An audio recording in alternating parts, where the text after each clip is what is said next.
Assalamualaikum warahmatullahi wabarakatuh. Perkenalkan, nama saya Diriana. Di sini saya akan menjelaskan tentang indeks pembangunan manusia di kota saya, yaitu Jakarta Selatan, sesuai dengan tugas yang diberikan oleh Pak Nunu dalam mata kuliah Perekonomian Indonesia. Yang pertama, saya akan menjelaskan tentang apa sih indeks pembangunan manusia itu. Menurut Direktorat Analisis dan Pengembangan Statistik BPS tahun 2015, Indeks Pembangunan Manusia atau IPM merupakan pengukuran perbandingan dari harapan hidup, pendidikan, dan standar hidup untuk semua negara.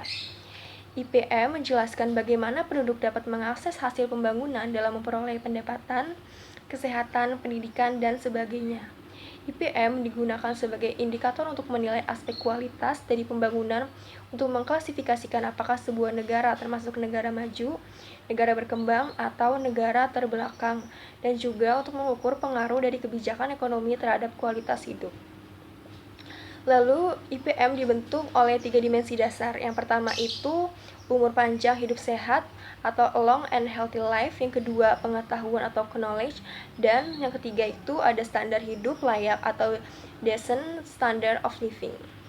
Umur panjang dan hidup sehat digambarkan oleh umur harapan hidup atau UHH, yaitu rata-rata lamanya tahun yang dapat dicapai oleh bayi yang baru lahir.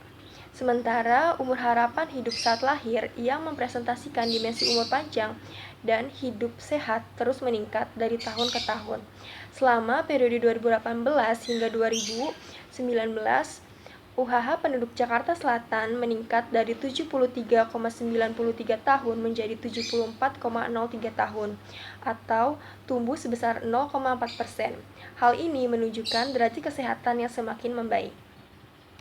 Lalu, pengetahuan diukur melalui indikator rata-rata lama sekolah dan harapan lama sekolah.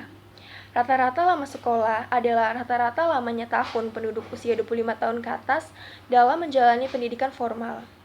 Harapan lama sekolah didefinisikan sebagai rata-rata tahun sekolah formal yang diharapkan akan dirasakan penduduk sejak umur tertentu, selama periode 2018 hingga 2019. HLS Jakarta Selatan meningkat sebesar 0,01 tahun, sementara RLS meningkat 0,05 tahun.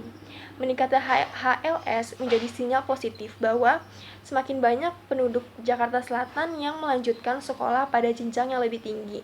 Pada tahun 2019, angka HLS telah mencapai 13,32 tahun, yang berarti bahwa anak-anak di Jakarta Selatan memiliki harapan untuk dapat menamatkan pendidikan mereka hingga diploma 1.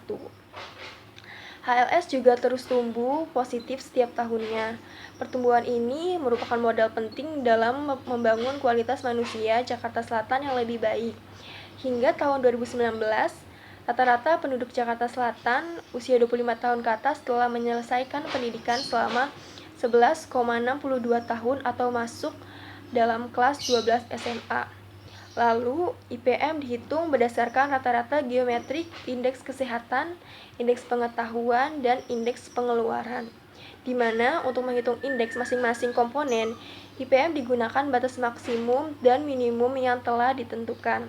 Selanjutnya, IPM dapat dihitung sebagai yang pertama itu IPM sama dengan akar 3 indeks kesehatan dikali indeks pendidikan dikali indeks pengeluaran.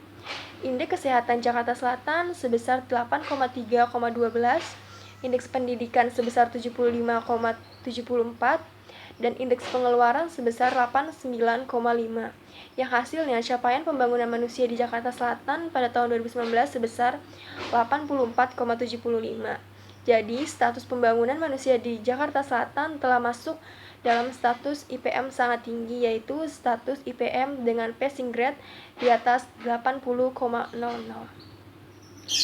Dan secara umum, pembangunan manusia di Jakarta Selatan terus mengalami kemajuan selama periode 2018 hingga 2019.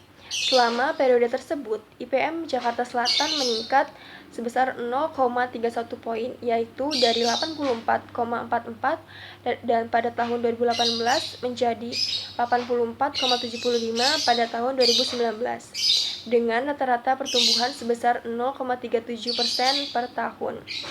IPM Jakarta Selatan tahun 2009 menunjukkan peningkatan, namun dengan kecepatan yang lebih lambat dibandingkan dengan tahun sebelumnya. Sekian dengan presentasi jawaban yang telah saya presentasikan tadi. Terima kasih.